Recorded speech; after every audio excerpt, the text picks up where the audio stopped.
Before we start, please don't forget to like and subscribe. The laughter was still echoing when I saw her eyes narrow, just for a second, sharp as glass. We were standing by the grill at Gavin's backyard birthday party, red plastic cups in hand, the scent of smoked ribs heavy in the air. She had just turned me into the punchline of her little social performance. And she didn't think I'd fire back. I mean, Trevor's always working on one of his little hobby projects, Natalie said, with that fake warm laugh she saves for when there's an audience. Last week it was a wine label. This week, what is it? Tiny houses for squirrels. The group chuckled. Someone actually spit their beer. I kept my eyes on the coals. Well, I said, still smiling, at least I've got a job. Silence. Then, laughter again. Real this time. One of Gavin's buddies let out a surprised bark. Even Jenny, Gavin's wife, covered her mouth in stunned amusement. Natalie's laugh froze halfway out of her throat. Her cheeks flushed pink. Not from the Georgia heat. She blinked like she hadn't heard me right. Excuse me. I didn't miss a beat. I just mean, being unemployed gives you lots of time to critique people who are actually trying things. I didn't raise my voice. Didn't step forward. I stayed calm, casual. But my words landed hard. Gavin mumbled something about checking the brisket. People scattered, finding excuses to disappear into smaller, safer conversations. The air thinned out, like it knew a storm was circling. Natalie stared at me, smiling too wide. You know what? I think you've had enough punch. Oh, I'm sober, I replied. Crystal clear. Her eyes darted, scanning for someone to rescue her. But the party had moved on, quickly. All she had left was me. She leaned in just a little, dropped her voice. Real classy, Trevor. Embarrassing your wife in front of our friends? Funny, I whispered back. You didn't seem worried about that 2 minutes ago. Her nostrils flared. Before she could speak again, I stepped away, letting the silence swallow her up. The rest of the party passed in a blur of handshakes and awkward smiles. But every time I looked over, I caught her jaw set tight, like she was chewing the inside of her cheek raw. That was the moment it cracked. Right there. Not with yelling, not with drama, but with one line she couldn't laugh off. I used to think we were just in a rough patch. A little too much distance. Too many unsaid things. But that moment, that night, that was when I saw it for what it was. I wasn't her partner anymore. I was her target. And the life we'd built? That comfortable, middle-class thing with matching towels and Home Depot weekends? It was already starting to collapse. The party had thinned out by the time I drifted to the far side of the backyard, away from the tiki torches and Bluetooth speaker. The kids had gone home with their sugar crashes and balloon swords. The remaining adults clung to their folding chairs, nursing drinks and slow conversations under strings of cafe lights. I was halfway through a watered-down cocktail when I heard her voice, low, warm, edged with that kind of charm that doesn't try too hard. That was brave, she said, or suicidal, depending on how well you sleep next to your wife. I turned. Riley. I'd seen her earlier, talking with Gavin and Jenny, wearing a navy wrap dress and the kind of smile that felt like it had history behind it. Not performative. Just grounded. Riley, right? I asked. She nodded, stepping closer. Friend of a friend. I know Jenny through work, and I've seen you at a couple get-togethers, though I'm guessing you don't remember. I've got a goldfish memory when it comes to parties, I said, gesturing to the cup in my hand. Unless I'm being publicly roasted by my own wife. That usually sticks. Her smile deepened, a little crooked. I noticed. She really laid into you tonight. I gave a half shrug. Yeah. She's got a gift. She's got a knife she sharpens with compliments, Riley said bluntly. That made me laugh.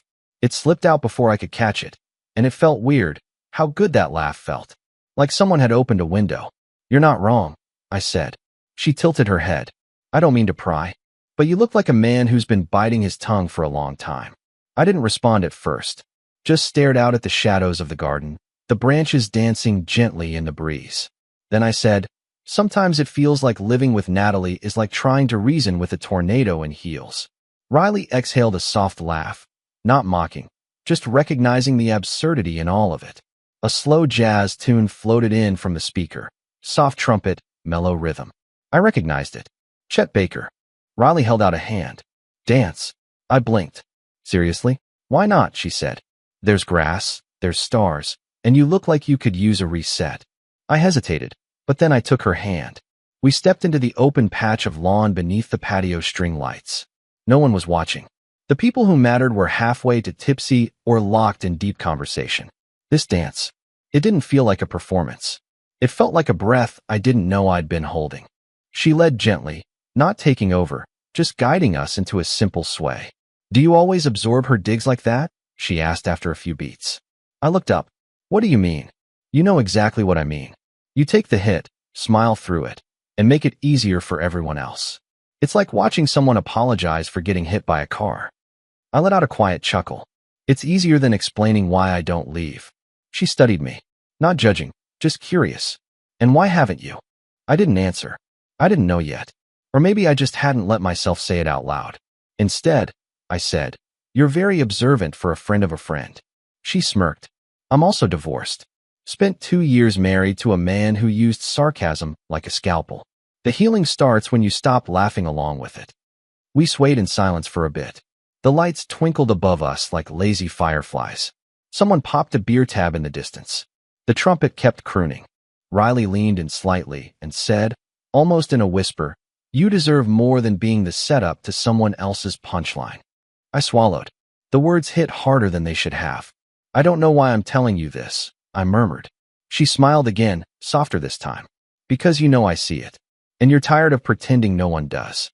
The song drifted toward its final note. I stepped back slightly, letting our hands fall away. "Thanks," I said, voice low. "For the dance?" she asked. "For noticing." She nodded. Sometimes that's all people need to feel human again. I watched her walk back toward the deck, her silhouette fading into the golden haze of backyard light. And for the first time in a long time, I didn't feel small. I felt seen. The moment we stepped into the condo, the air changed. Not because anything was wrong, yet, but because it always did. Everything in that space was curated to perfection. The kind of place where pillows were fluffed by instinct, and the wine glasses matched the marble countertops. Natalie had designed every inch herself, modern, clean, cold. It felt like living in a catalog. Impressive on the surface, but never warm. She kicked off her heels before I could even lock the door, her earrings already in her hand. "So," she said casually, not looking at me as she walked into the kitchen. "Who was the redhead?" There it was. I didn't answer right away. Just loosened my tie and took my time hanging up my blazer. The air conditioner hummed softly. Our dog, well, Natalie's dog, didn't even bother greeting us. He'd learned to stay out of the way when tension walked through the door first. "She's a friend of Jenny's," I finally replied. "Riley, right? Riley." Natalie's voice dripped with casual judgment. "And how long have you two known each other?" I opened the fridge. Tonight was our first actual conversation. Natalie leaned against the kitchen island, arms crossed. "You seemed pretty comfortable dancing with a total stranger." I pulled out a bottle of water, cracked the cap. She asked. I said yes. Her eyebrows arched. "That easy, huh?" I took a long sip before answering. She didn't criticize my life choices, so I figured I owed her a dance. Natalie went still, like a statue that had just been insulted. "Oh, that's cute," she said. "You know, it's amazing how bold you get after a few people laugh at your little comebacks." I shrugged, walking past her. "And it's amazing how fragile you get when the spotlight turns back." She followed. "Are you seriously trying to make me the villain here? You made yourself the villain when you took a shot at me in front of 30 people. It was a joke, Trevor." "No, it was a pattern." Her face tightened. "You're twisting things." "No," I said quietly. "I'm just finally saying them out loud." She scoffed. "Please. You danced with her to punish me. Don't pretend it was noble." I chuckled dry. I danced with her because, for 3 minutes, I didn't feel like I was disappointing someone by existing. That stopped her. She stared at me, arms folded, jaw clenched like she was deciding whether to yell or cry. And then, without a word, she spun on her heel and stormed down the hall. The bedroom door slammed so hard, a picture frame on the wall rattled. I stood there for a while. Let the silence settle in. It was funny. Natalie always filled our space with beautiful things.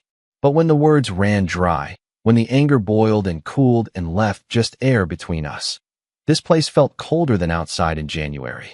I turned off the kitchen light, sat on the edge of the couch, and stared out the window. She'd wake up early tomorrow, act like nothing happened. Maybe she'd make a green smoothie and play something upbeat on her phone. She was good at erasing nights like these. But I wasn't. That crackling silence. It wasn't just tension. It was the echo of something dying slow. And tonight, I wasn't rushing to resuscitate it. I woke up before the sun, not because I had to, but because sleep refused to stay. The apartment was still. That kind of silence you only get just before the city stirs. I padded into the kitchen barefoot, the tile cool against my skin. No sign of Natalie. The bedroom door was still closed, probably locked. Her way of declaring a truce by withdrawal. I made coffee. Strong. No sugar. Just the bitter kind that wakes your blood. As I stood at the counter, sipping, I pulled my laptop toward me. Muscle memory took over. Passwords, browser tabs, finance apps. It wasn't a conscious decision, just something I felt pulled to do.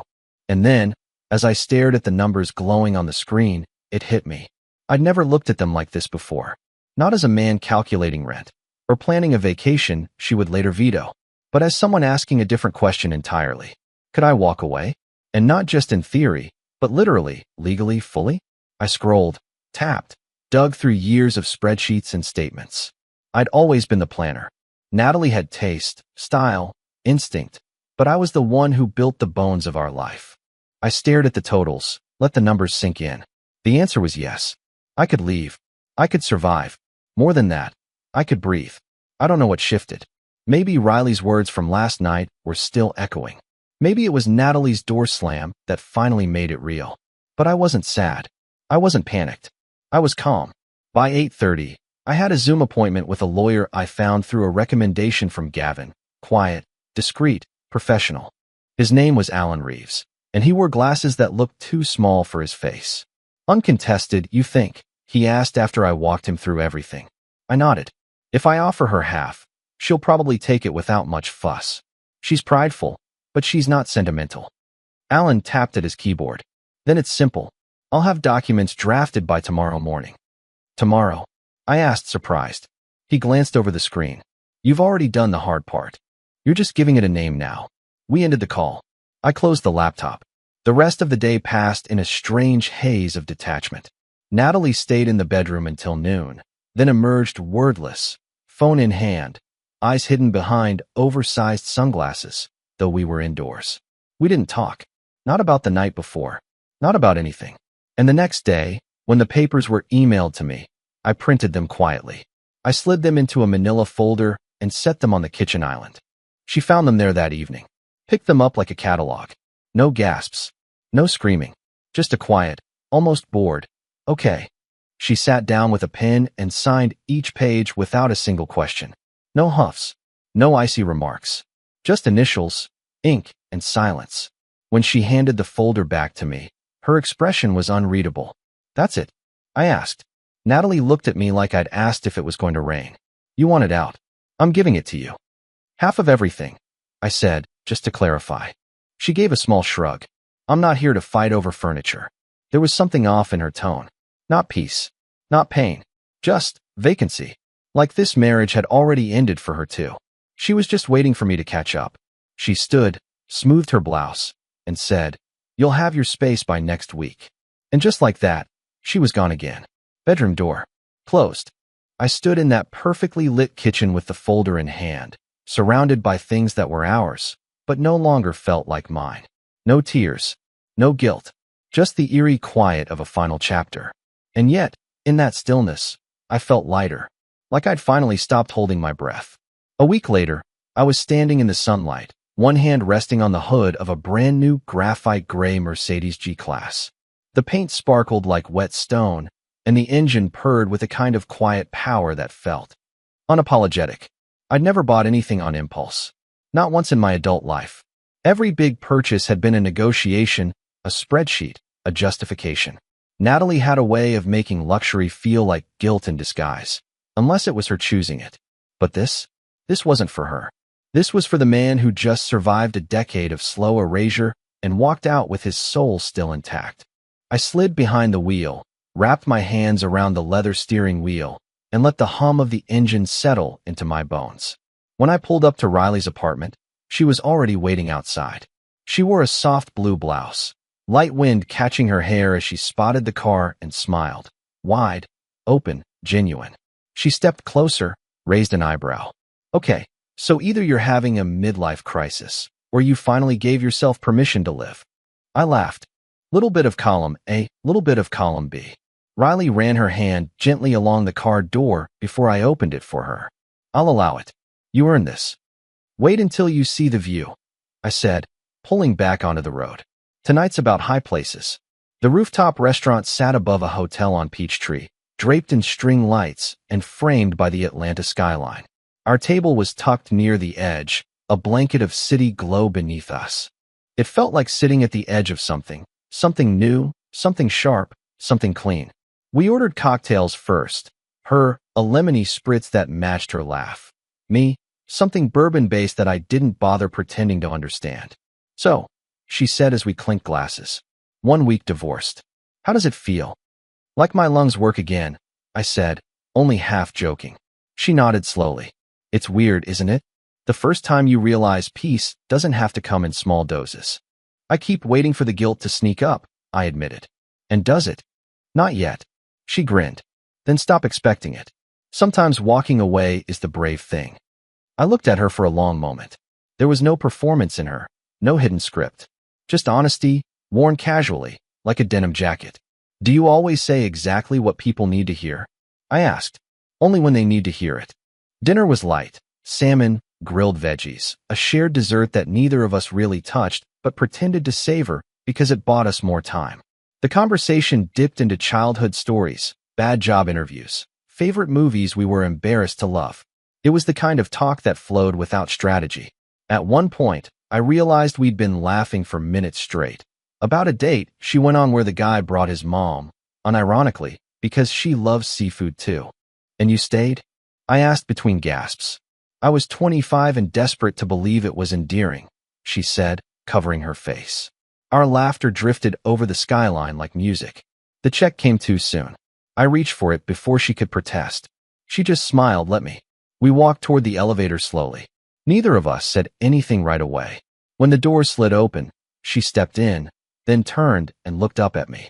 This was good, she said. You look different tonight. New car glow. I offered. She shook her head. No, it's not the car. It's your eyes. They stopped scanning the room for her. That one hit me deep. Yeah, I said softly. I think they're finally seeing something worth looking at. She didn't blush. She didn't joke it off. She just held my gaze and whispered, good. And we rode the elevator down into a world that, for the first time in a long time, didn't feel so heavy. It was just a photo. One click. One sunset. Riley and I had pulled over on the edge of the Chattahoochee trails just as the sun dipped low behind the tree line. The light hit the Mercedes just right, graphite shimmering like it had something to say. Riley leaned against the passenger door, smiling in that quiet, natural way she did when no one was watching. I set the timer and leaned beside her, my hand just brushing hers. I didn't think much of it at the time. Just a snapshot of a moment that felt peaceful.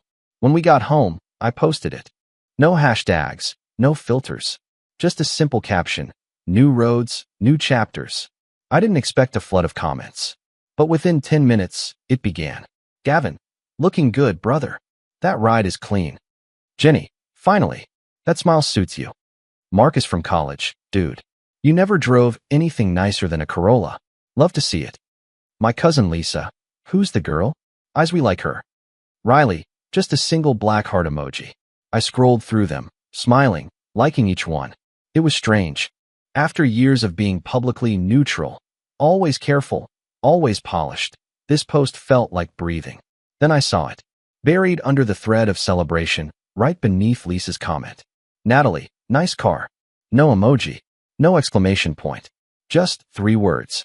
Neutral on the surface, but soaked in something sharper. I stared at it for a moment. She hadn't messaged. She hadn't called. She hadn't replied to the divorce documents with any emotion. But this was her way of slipping back in. Not a confrontation. Not even a question. Just a seed, dropped in plain sight, meant to sprout doubt. I clicked the 3 dots next to the comment. Delete. Gone. No response. No message. No acknowledgement. Not today. This chapter didn't have space for footnotes written in resentment. I tossed my phone on the table and leaned back against the couch. Riley was in the kitchen, humming some soft tune I didn't recognize, barefoot, rinsing 2 glasses. She peeked around the corner. Everything okay? Yeah, I said, smiling.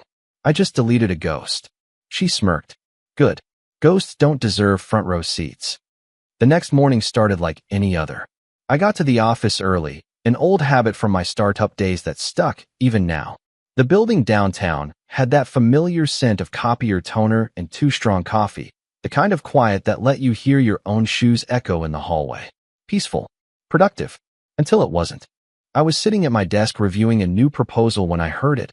Raised voices. Distant at first, then louder, then unmistakable. My name. Where is he? Trevor. I know he works here. Get him down here right now. I froze. For a split second, I thought maybe I'd imagined it. But then came the rapid footsteps.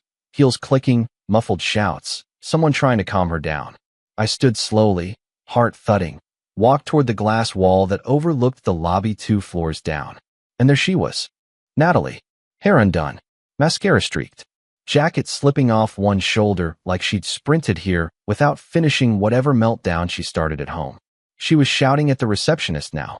Poor Kaylee, who looked about 2 seconds from calling for backup. You tell him to come down. He's parading around in my money like he earned it. That's my car, my settlement, my life. Heads turned. Phone stopped ringing. The whole floor dropped into silence as everyone watched it unfold like a bad soap opera. I took the stairs. Quietly. Calmly. Each step echoed harder than the last. When I reached the lobby, Natalie turned before I said a word. Her eyes locked onto mine like laser sights. There he is, she spat. The big man. Posting your little fairy tale photos with your new girlfriend, riding around in a car you bought with my money? Natalie, I said gently, lowering my voice. This is not the place. Oh, so now you care about professionalism, she snapped. You didn't seem too worried about optics when you deleted my comment like I don't exist. Because it wasn't a conversation, I replied. It was bait. Her voice cracked. You don't get to erase me, Trevor. I gave you 10 years. I gave you everything. I nodded at Kaylee, who was frozen behind the desk. Call security, please. Natalie laughed bitterly. Security? Seriously? You're having me thrown out now? You're trespassing, I said, my voice as calm as I could manage. You made your choices, and now you need to leave. She stepped closer, her voice trembling, not with fear, but fury. You think this is over? You think I'll just fade into the background while you play house with some off-brand yoga girl who thinks your podcast ideas are genius? I didn't move, didn't blink. Go home, Natalie. And then the guards arrived. 2 of them, David and Marcus, the usual guys from the front entrance. They approached slowly, like someone might be holding a live wire. Ma'am, David said carefully, we're going to have to ask you to leave the building. She laughed again, wild now, mascara making raccoon trails down her cheeks. You're kicking me out? Me? I was married to him. Ma'am, Marcus began, but she cut him off. No, don't ma'am me. You know what he's doing? He's buying cars and posting beach selfies while I'm stuck figuring out how to freelance my way through a divorce settlement. You took half? I said, my voice suddenly firmer. You didn't get blindsided. You signed. You walked away. I walked away because you made me feel like nothing, she yelled. David moved gently between us. Let's step outside, okay? I want everyone here to know, Natalie said, twisting toward the small crowd that had gathered near the hallway. He didn't win because he was better. He won because I gave up first. And with that, she let them escort her out. She didn't resist. Just burned. The doors closed behind her. The moment ended. And I stood there, surrounded by the awkward quiet of people pretending not to watch, pretending not to care. Kaylee cleared her throat. Should I call HR? I shook my head. No, I'll handle it. I walked back to my office, numb, not angry, not even embarrassed, just stunned. Not because she showed up, but because even now, with all the damage done, Natalie still couldn't tell the difference between losing something and having it taken from you. She hadn't lost me. She'd pushed until there was nothing left to hold on to. And now, all she had left were echoes. And this scene, was her trying to shout over the silence she created. The vineyard sat just outside Atlanta, tucked behind a row of sycamores that turned gold this time of year. Gavin and Jenny hosted their annual wine tasting event there, something between a casual gathering and a soft excuse to dress up and pretend we knew anything about tannins. Riley and I arrived just after 5. She wore a flowing burgundy dress that caught the breeze and a pair of boots she called her country chic armor. I just knew she looked like she belonged there, laughing, glowing in the afternoon sun. We were handed glasses at the gate and a tasting card with scribbled notes about cherry undertones and oak finish. "You realize we're both going to pretend to taste these things, right?" she whispered. Obviously, I grinned. That's the whole sport. We wandered through the crowd of familiar faces. Gavin was telling a story by the cheese table. Jenny waved from under a shaded pergola. For once, everything felt light. My chest didn't feel tight. My smile wasn't staged. Riley leaned in close, her voice soft. "You're glowing, by the way. Did someone swap out your stress batteries?" I chuckled. Might have been the company upgrade. She bumped her glass gently against mine. "To upgrades, then." We clinked. Later, as the sun dipped low and the sky blushed violet, we stood off to the side, watching the lights begin to flicker on around the vineyard. A quiet jazz quartet played in the background. I felt her hand slide into mine. "Hey," she said. "You okay?" "More than okay." "You sure?" I turned toward her. "I think I'm finally somewhere I actually want to be." She smiled, eyes warm. "Good." Then, without hesitation, I leaned in. Our lips met. Not rushed, not cautious. Just right. Like the punctuation mark to a sentence we'd both been writing in our own quiet ways. And then, unbelievable. The word cracked the moment like a stone on glass. I turned. Riley's hand was still in mine. Standing 10 feet away, jaw clenched, arms folded, was Natalie. She looked out of place. Tight white blouse, dark jeans, heels sinking into the soft grass. Her hair was flawless, her expression anything but. "Wow," she said, loud enough for heads to turn. "You couldn't wait 6 weeks before playing house with someone new?" Conversations died around us. Glasses paused midair. Jenny's smile froze. Riley kept her hand in mine, but didn't speak. Natalie's eyes locked on her. "You really think you get to walk in, flip your hair, and take what was mine?" Riley raised an eyebrow, calm but direct. "I didn't take anything. He left what no longer fit." That struck. Natalie's breath caught. She blinked fast. "Oh, please," she spat. "You knew exactly what you were doing." Smiling at him at that party, dancing like some. "Enough," I said quietly. Natalie's gaze snapped to me. "No, it's not enough. You don't just erase a decade, Trevor. You don't post pictures and pretend it was nothing." "I'm not pretending," I said. "You did enough of that for both of us." Gasps rippled. The tension spread like wine on a white tablecloth. Natalie's voice broke. "I was trying. I was figuring it out. You mocked. You twisted. You drained," I said. "And when I finally stepped away, you only noticed what you lost, not who you lost." Her lips parted. Words tried to form, but nothing came. Riley finally let go of my hand and stepped forward, gentle but firm. "You're hurting. I get it. But this isn't grace. This is a goodbye that already happened. Don't rewrite it in front of strangers." Natalie stared at her for a long time. Her hands trembled slightly at her sides. And then she turned. No more words. Just the sound of her heels retreating through the vineyard grass. A few guests tried to pretend nothing happened. Jenny rushed over with a sympathetic look and a fresh bottle. Gavin gave me a pat on the shoulder, but no one said what we all felt. Natalie had walked into the middle of a piece I had finally earned. And in one outburst, she revealed what she truly hated, not my happiness, but that it no longer included her. I didn't expect her to come back. After the scene she made at the vineyard, I thought that was it, Natalie's curtain call. But I was wrong. The next evening, Riley and I were invited to Jenny's gallery opening. It was a modest little place on a side street in Midtown. Exposed brick walls, low jazz playing, wine glasses balanced in every hand. Local photographers, candlelight, soft voices. It was the kind of setting that felt safe, polished, quiet, until it wasn't. Riley and I stood near the back, in front of a black and white cityscape photo, chatting with Gavin. She was telling him about a design project she'd just picked up. He was halfway through a joke when I saw Jenny's face shift across the room. She was looking at the door. Then I turned. Natalie. She stepped inside like she owned the space. Burgundy dress this time. Hair done. That same icy posture. Shoulders pulled back. Chin raised. Eyes sweeping the room like she was looking for a fight to volunteer for. Riley stiffened beside me. "You've got to be kidding." Jenny tried to intercept her, but Natalie brushed past. "Don't." I said to Riley gently, stepping forward. She nodded, but I could feel her pulse through her fingers. I met Natalie halfway, just off the main floor, near a display of portrait prints. Her heels clicked like gavel strikes across the polished concrete. You need to leave, I said quietly. She tilted her head. I'm not here to make a scene. Then turn around and go before you do. She glanced behind me. Is she here? Of course she is. Can't have a celebration without your new accessory. Don't, I warned. But Natalie stepped past me, heading straight toward Riley like she had something rehearsed. I moved fast, standing between them. Natalie, I said, firmer now. Leave. She folded her arms. It's funny, you know. All those years you talked about your ideas. About building something that would matter.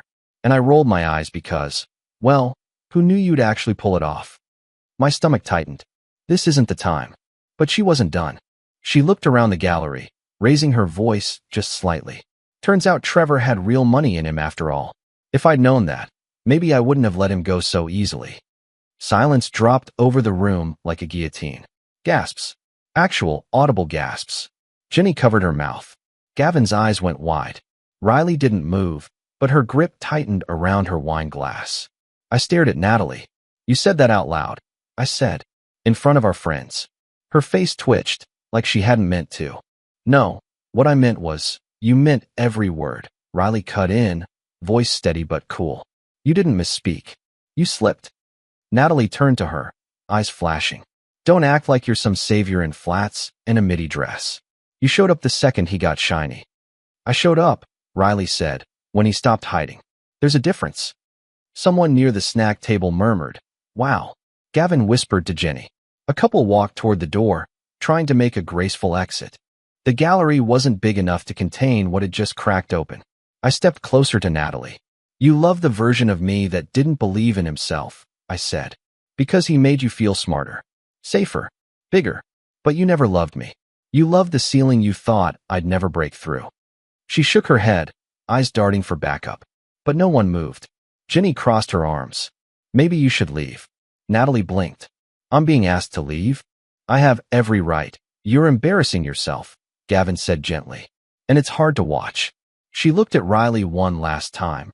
Rage, envy, desperation all tangled together, and said, he'll get bored of you.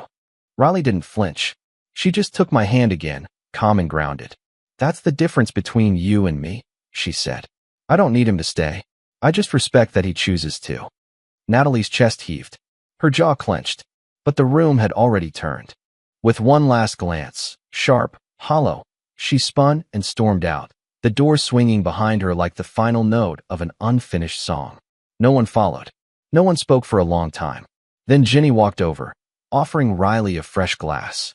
I looked down at our joined hands, then around the room. The people who now saw the truth. The people who didn't clap when Natalie left. And I realized, she hadn't just lost me. She'd lost the illusion that she was ever the one in control. For weeks after the gallery blow up, Natalie went silent. No texts. No unexpected visits. No middle-of-the-night emails. Just a quiet fade, like someone slowly dimming a light that had already stopped warming the room. But she wasn't entirely gone. She took to posting cryptic captions on Instagram. Photos of lattes with lines like, hot beverage. One day, you wake up and realize no one's coming to save you. Or selfies in fluorescent-lit office bathrooms tagged. Briefcase, corporate chains feel heavier when you're meant to fly. She never mentioned me. Never mentioned Riley. But the bitterness seeped through. The comments dwindled. Friends stopped replying. Some unfollowed entirely. Jenny told me she muted Natalie weeks ago. It's like she's broadcasting pain but refusing to let go of the mic. And honestly, I didn't feel angry anymore. I just felt sorry. Meanwhile, life with Riley moved forward. Not rushed, just honest. We started talking about plans. Not dreams, not some days, but actual dates, venues, ideas. She said, I've always pictured Napa. Golden Hills, long tables, no drama. And for once, I didn't feel the need to shrink the dream to fit someone else's comfort. Then let's do Napa, I said. Simple as that.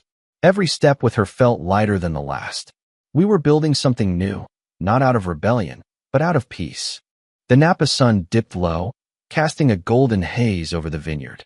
String lights swayed gently above long wooden tables where laughter rose between glasses of Pinot and plates of roasted peach crostini. Riley stood beside me, hand warm in mine, her dress catching the breeze just enough to make the moment feel unreal. The ceremony had been simple, honest vows, a breeze through the vines, her whisper of finally when I slid the ring onto her finger. Now, the reception hummed with soft music and clinking glasses. Friends toasted us in turns. Ginny with a funny speech about fate and wine. Gavin nearly tearing up saying he'd never seen me this at ease. Then, as I turned to reach for Riley's glass, I saw her. Natalie, standing beneath a cypress tree, just beyond the lights, her frame barely outlined by the fading sun. Her arms were folded tight, but not in anger, just small. Her cheeks glistened, and even from across the lawn, I could tell she hadn't expected to cry. Our eyes met. Neither of us smiled. I didn't wave. She didn't move. She just looked. Not at me, at the life she once knew, at what I'd become without her. Then she turned, slowly, and walked away into the dusk without a word. I watched her disappear, and then I turned back to Riley, who looked up at me with that same calm strength she'd always offered me freely, without conditions. And it hit me. What I'd had before wasn't love. It was survival. But this was home. And that was the end of the story. I still think about what Riley said to Natalie that night. I don't need him to stay. I just respect that he chooses to. It shut down a storm with nothing but grace. But I wonder, did she do the right thing, or should she have walked away and let Natalie self-destruct on her own? Let me know in the comments. And if this story hit something real for you, don't forget to like the video and subscribe.